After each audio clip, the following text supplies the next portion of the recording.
Recently, 3 Muslim students in Tianjin, China were forced to eat during the holy month of Ramadan, dining with their professor who was there to make sure they didn't starve. Although the Chinese government stresses that it respects Islamic traditions, instances like this suggest otherwise.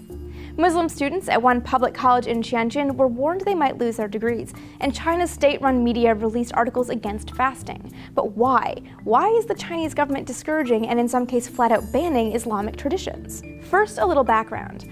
Home to many ethnic groups, Tianjin is a large and autonomous province located in the northwest region of China that shares borders with a number of other predominantly Islamic nations. It's where Uyghurs, one of the most ancient Turkish tribes, lives and practices Islam. Their presence in China dates back centuries, and some historians believe they were the first ever inhabitants of the region. It wasn't until 2001, when a US-led invasion of Afghanistan uncovered dozens of Uyghurs from China in Islamic extremist camps, that Tianjin and Uyghur people were pushed into the international spotlight.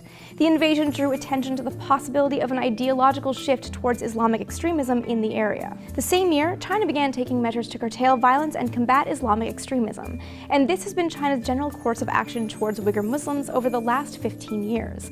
But have they taken it too far?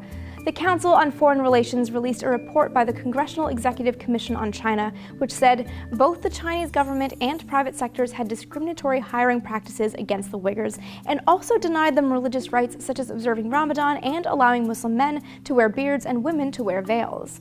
China, however, has continually denied imposing any religious restrictions at all, pointing to Article 36 of its constitution, which bars states from discriminating against any religion. And interestingly, the Muslim majority in China, the Hui, who are linguistically and ethnically similar to the traditional Chinese population, seem to enjoy the freedoms of religious expression their Muslim cousins to the west do not. So it might be the case where China allows religious freedom for one Muslim group and, in the name of combating terrorism, denies religious freedoms to the other. Many experts claim that China has continually exaggerated the actual risks imposed by Uyghur terrorists, but there are reports that terrorism among the Uyghur minority does exist, meaning there are no signs of China letting up. Today, it's estimated that hundreds and possibly thousands of Muslim Uyghurs have fled China because of religious persecution. Some have even gone so far as to call China's supposed crackdown on terrorism an act of cultural genocide.